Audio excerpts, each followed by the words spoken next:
Two. Welcome into WeAreSC. Welcome in to Four Downs. This is Erik McKinney, joined by Greg Katz. Greg, we are taking a little preview of number 18 now, USC, coming off a really disappointing, frustrating loss, I think, to everyone involved, program coaches, fans, certainly all of it, to Notre Dame. They get number 14 Utah coming into the Coliseum. 5 o'clock kick on Fox is the Utah team that has won the last 3 against USC, and the 2 last year were ones that really got to the USC players. They wanted that one in Salt Lake City. Obviously, what happened with the injury to Caleb Williams in the Pac-12 championship game, knocking them, USC, that being out of the college football playoff. There's a lot to this one, it feels like, both from the coaches and the players, in wanting to get back a little bit at Utah and show that they can beat this team.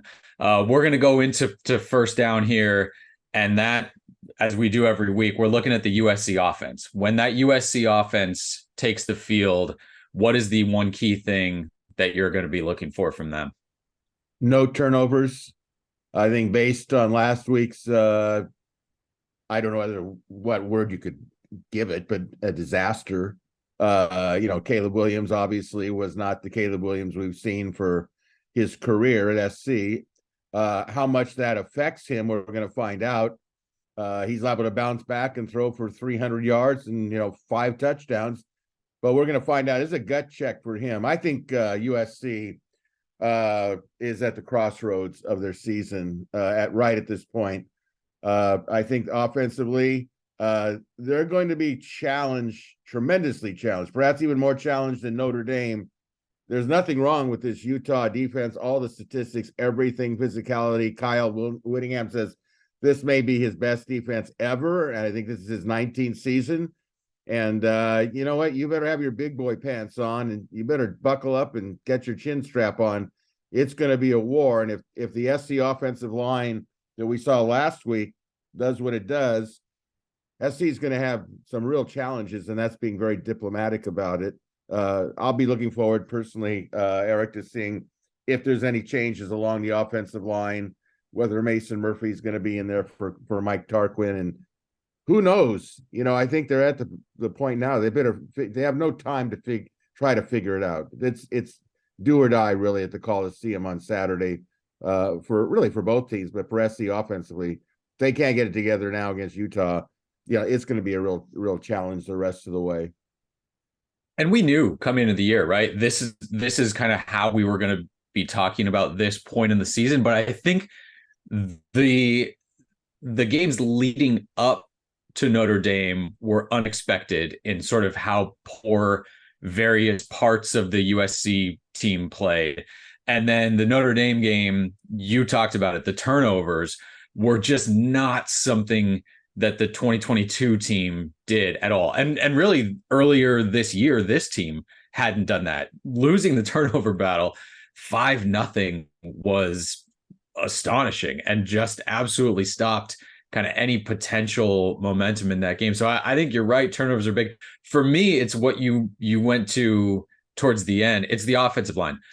What does it look like when they come out, right? There's every position group and every specific position, the coaches will say there's always battles going on.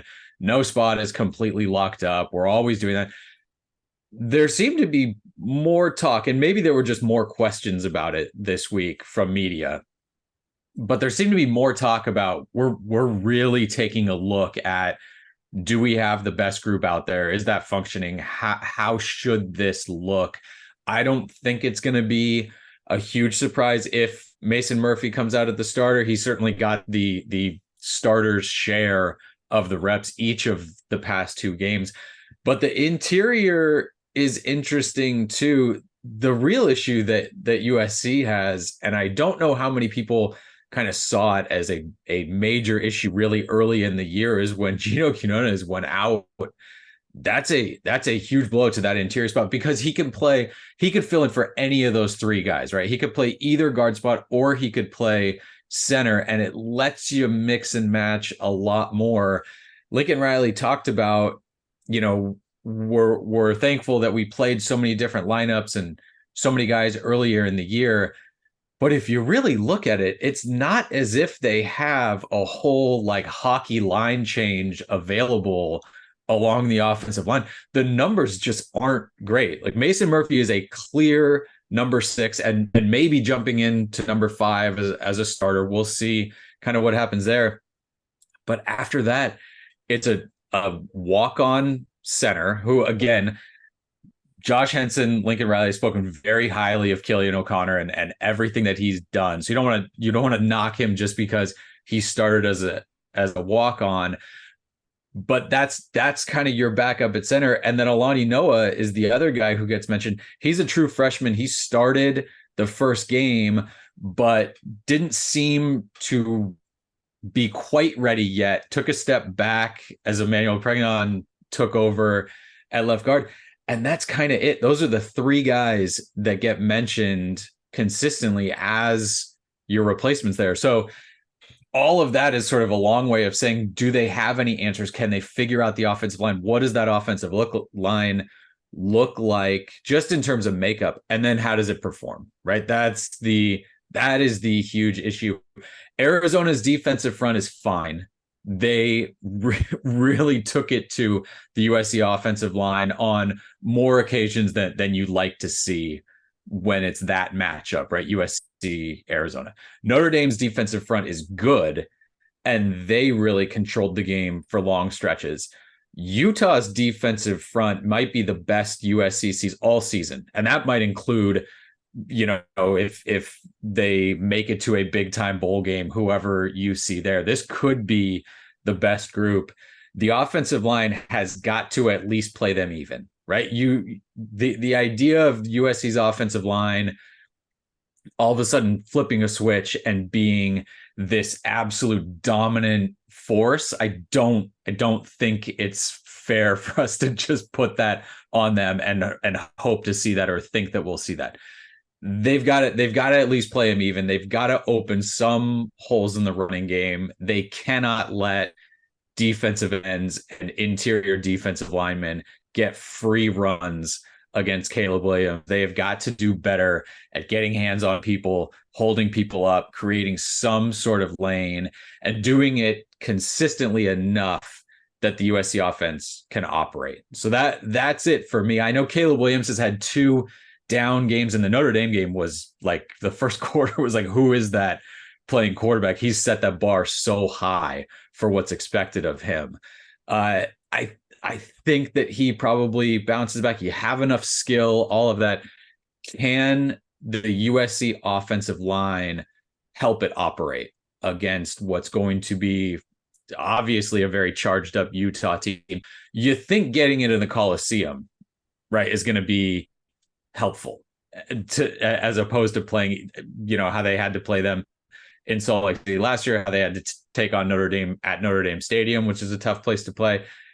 I think we can see a better performance, but boy, I am very curious about how that offensive line shows up, what it looks like, how they play, and that matchup up front. I think that's maybe in every game this year. That's like the biggest matchup for USC going into this one. I will say this, Erik. Utah is really not the game you want to experiment with offensive lineups. The idea that are these players in the right position, especially the transfers from where they came from. Jared Kingston, for example, tackle, move to guard. Some of these things, you try to find that out in the first 4 games. When you're going to do it in the 7th game, 8th game, whatever, against Utah, that's a bad time to see, does this work, right? And you ran out of time. I mean, you needed this against the Nevada, the Stanford, exactly. The Arizona State. Exactly. Yeah, I'm with you. This is not when you want to do it, but you also can't, if you send the same line out and it's the same kind of look as early on at Notre Dame, you can't ask Caleb Williams to sit behind that for 4 quarters. Well, I'll guarantee one thing. he better not take 6 sacks in this game, because those are going to be 6. You won't forget these sacks. This team they're going to hunt. They're headhunters, and they've already had enough film to say we can get to this guy. Maybe we're seeing something we haven't seen before in Caleb, which is a little bit of happy feet, because he's really been racked up, the last number of games. I mean, it would get to anybody, so I'm not holding him at fault, but like you said, it's going to be a real eye opener one way or the other, because if they start off sacking him in the first quarter, like I said, he can only take so many sacks. Each one is a potential knock him out of the game sack. Yeah.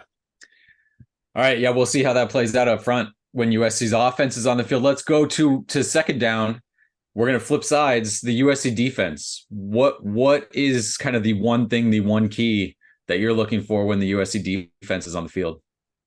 Kind of control the rushing attack as best they can with Utah. I mean, this is not a strong Utah offense in numbers of points that can be scored. I don't want to use the term weak, because I think that's an insult to the coaching they've done. I think they've done a magnificent job. I'll say this. I think if they had Cam Rising playing in this game or throughout the season, they'd be undefeated, and they would be, I would think personally, in the top 8-9 teams in the country, legitimate 8 or 9. He makes that big a difference, but he's not going to be there. So they're going to try to ball control. They're going to try to make it a shorter game, keep Caleb off the field, yada, yada. We've seen that. That's the deal. But because it's their system anyway to ground and pound in a lot of ways, they have survived. I mean, I think it's incredible when you really look at it. I mean, in Bryson Barnes, he's kind of emerged, last week, what they want, and back up Nate Johnson, kind of more of your running type of quarterback. And they've managed to keep the scores extremely low for the most part. So they're in the game. And I'll tell you, if they're in the game and it goes into that fourth quarter, who knows? Who knows? Because they're used to playing in these type of games. And, it may be a full house at the Coliseum, and there'll be plenty of Utah fans there. So I think what you have to like if you're an SC fan is where SC has been weak against the rush, even though Utah has been strong against the rush. Look, if you can just concentrate on that, you can do a few things. It's about Barnes not getting off passing wise to guys like Mike Matthews, or being able to contain Jaquindon Jackson or Sione Vaca, the running backs. So it's going to be a real contrast in styles. I don't think Utah can come close to if SC really gets off scoring. If SC gets a lead, something they haven't had the last 2 games, right, in the first drive, it seems like if SC doesn't score in those first couple of drives, it's a ball game. And so it's really imperative that SC get ahead of Utah, and force them to get out of their comfort zone of running the ball and using the clock. Yeah, I mean, I think that's it, right? USC cannot give up passing yards in this game. That has to be it. Like, they need to sell out against the run and make Utah throw it. And I think that you are okay doing that. If Utah can ball control, pound the ball, and hold the ball forever, and make this a game where each offense has 6 possessions, that is where I think USC could get in trouble. They've got to tackle. I mean, that's it. These Utah backs with Jaquindon Jackson, you mentioned, and then Sione Vaca, who came over. He's a starting safety, came over and ran for just the 158 yards against Cal last week, and certainly will be on that side of the ball, you assume, against USC. If they are kind of bouncing off tackles and gaining an extra 1.5 yards, 2 yards, 4 yards on every carry, that takes its toll. And that's where Utah, I think, can excel offensively. It is not, I mean, I know you wanted to be diplomatic about it. They have been bad offensively. And you're playing offense with maybe 1.5 hands tied behind your back when Cam Rising's there, which, oh, by the way, that's the very first thing, right? Is Cam Rising in uniform, and is he trying to go? There's so much kind of speculation about how long he'll be out and what the injury looks like and when he might be ready to go, if at all, this season. That's kind of the first check mark is he ready to play? It certainly does not feel at all like there's momentum for him to play in this one, but that changes everything if somehow he's ready to go from that significant knee injury that he suffered in the Rose Bowl. But all offseason, it was like, oh, I think he'll be ready to go for the season opener. And now here we are more than halfway in, still hasn't played. So that's the first thing. For me also, and this is kind of running game related, but also the potential big play in the passing game. I think for as buttoned up as USC needs to be in just pure run lanes and tackling and limiting those kinds of things, Utah's going to have some stuff dialed up, right? They're going to have some misdirection stuff. They know that they can't just drop back pass against a USC defensive front that's been pretty good at getting after the quarterback. Not good against Notre Dame, but they had some answers for it. Arizona State brought out some Wildcat and some, running back passes and that kind of stuff. I think USC needs to be good at that. Eye discipline, staying in their assignments, staying on their sides of the field, that kind of stuff, because I think Utah they've done it before when they've had a better offense than this. So there could be maybe trying to find some answers in that. We saw Vaki out of the Wildcat. That's something that USC has got to be ready for. I'm sure Utah's got passes out of that and all of that stuff. So I think that's big. For as much as Utah wants to pound it out and work their ground game, the USC defense can't give up big plays. You can't give up cheap stuff to an offense that has struggled the entire season to score anything, to score any number of points. So it's you see this Utah offense, how much it's struggling, but it's still a USC defense that played very well against Notre Dame, played very well, enough to win that game, certainly. Can you do it 2 weeks in a row? And can you do it against a Utah team that has a ton of confidence coming in, for sure, the way they played USC last year, even though, USC did plenty offensively and was in both those games until the Caleb Williams injury. Utah's going to come in here feeling very much like they can win and like they can push USC around on both sides. It's going to be up to USC to really stand up to that and get something done. Let's go to third down. Third down every week, again, brought to you by our friends at PrizePicks. Right now, all first-time users that deposit and use the promo code SC will receive 100% instant deposit match up to $100. With PrizePicks, there isn't a better way to enjoy watching your favorite team by playing daily fantasy with our friends at PrizePicks. Simply select 2 to 6 players, predict if they will go more or less than their PrizePicks projection. You can win up to 25 times your money on any entry. Again, visit PrizePicks, download the app, enter promo code SC, and you will receive 100% instant deposit match up to $100. Greg, let's take a look at what we went with this week. Again, we've got a couple things. We're going to talk ground game, and we're going to talk Caleb Williams bounce back. And I've got guys on both sides of that. So I think we are not going to see the Caleb Williams that got pressured and threw an interception early against Notre Dame, and then felt like watching him that he was chasing that for the rest of the first half and made some ill-advised throws, made some ill-advised decisions, maybe trying to score 2 touchdowns on every throw. Once the game started coming to him a little bit and he settled in, it was better in the second half. I think that he comes out throwing. Look, I know this could be a better Utah defense.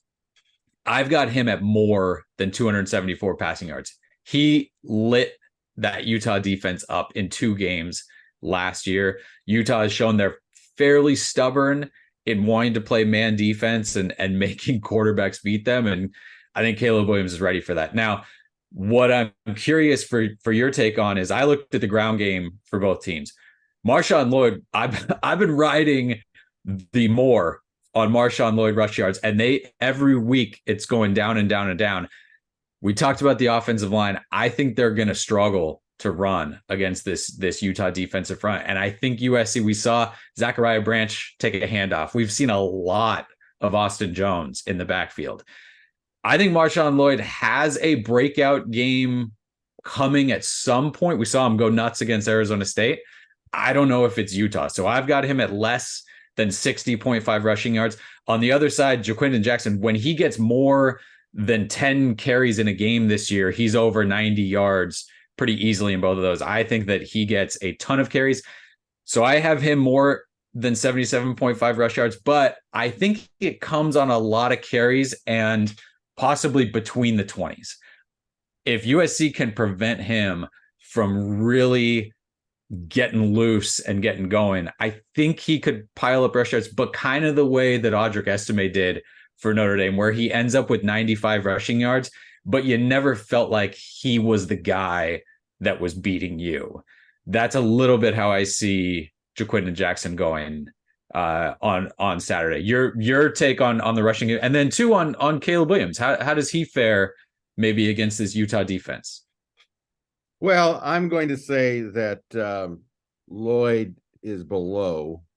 I'm not saying that SC won't rush the ball. I mean, you could have a reverse to Branch or put him in the backfield like they did against Notre Dame, and they could. But you're talking about one specific player, one specific level that you want him to get rushing the ball. I think that I'll go there. I think Caleb will throw for more than above the limit there, because I think Caleb is just going to.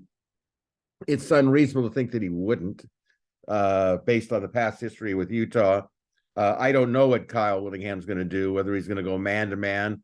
I think the SC receivers have a lot to prove, and I think they'll definitely be up for it.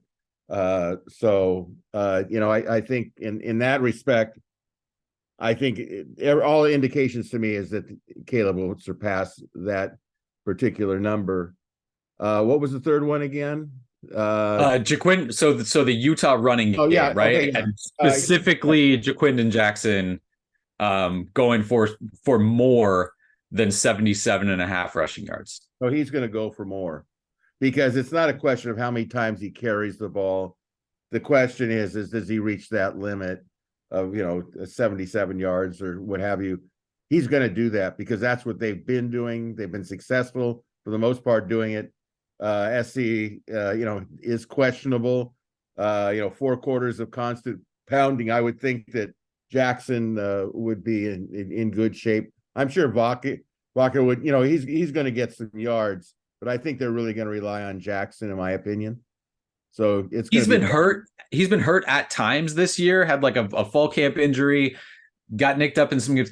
But when he's been healthy, they are not worried about feeding him the ball and letting him pile up carries. And so that's going to be, like you said, that's going to be a test for USC on Saturday.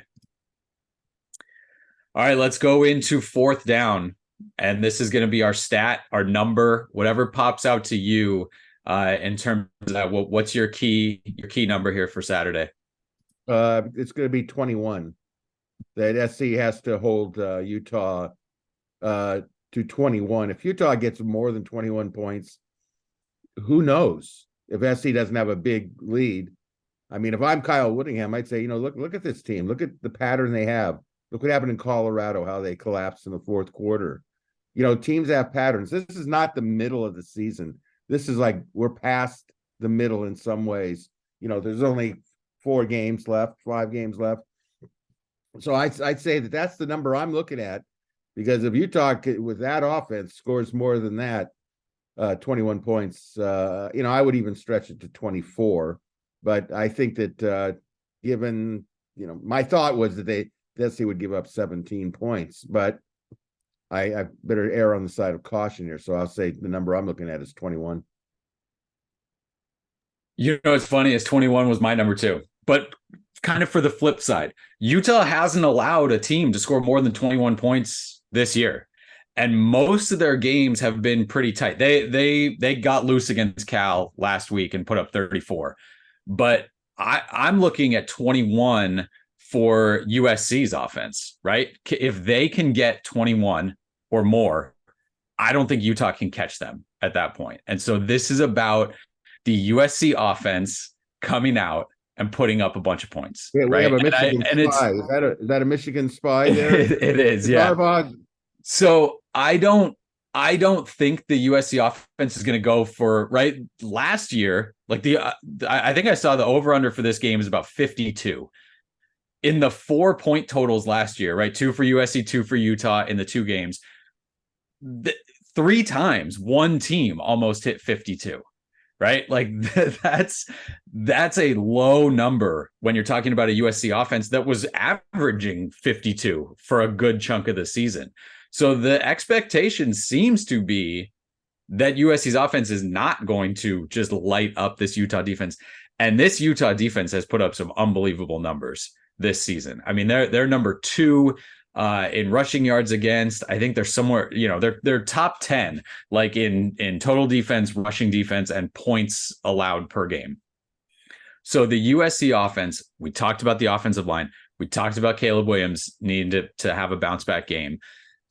They've got to score 4 touchdowns, I think, in this one, because Utah's going to grind it out. And I think they're going to get into the end zone a couple times. If USC can put it together offensively, and I think what your key is early, right? Get on the board early. If USC can get out to a 14-0 lead, we've seen them blow leads the last 2 years, really. Let some teams back into it last year, have let some teams back into it this year. A 14-0 lead against this Utah offense feels good. Last year, I know they got out to 14-0 leads against Utah too, and Utah was able to climb back and win both of them. This one, to me, again, we both mentioned that 21 number. If USC can get past that and do what pretty much every other defense has done and hold Utah to below that, I think that USC gets it done on Saturday. The one thing I want to leave with was what you said. We're halfway through the year and you are what you are. The more you talk and the more you kind of try to figure out this USC team, the answer seems to be, I don't really know who they are, what they can do, how they're going to look each time they show up. And at this point, that is your identity. I mean, that is who you are, right? You stop trying to figure it out and you say, boy, we hope the A team shows up. We hope things click, and we hope that there aren't the drops and the penalties all at the same time, because you know that they're coming, but can you get a chunk of the game clean and played well? And we'll see if they can do it, because you got a Utah team coming in again that has played with these backup quarterbacks for enough games now where they kind of know what it's like and they're sort of settled in, and they're going to come in knowing they can play with USC because of last year. We'll see what kind of fire USC has lit under them after that Notre Dame loss and needed to really bounce back. So again, that's our 4 downs preview for number 18 USC hosting number 14 Utah in the Coliseum Saturday night. I hope you enjoy it, Trojan fans, if you can make it out there. We'll see if USC can put up a ranked win. This is the first time in a while that a ranked team has come in to the Coliseum. And so USC is going to have its hands full, again, with a very, very good Utah defense coming to the Coliseum. So thanks for watching 4 Downs. Thanks for watching WeAreSC. For Greg Katz, this is Erik McKinney.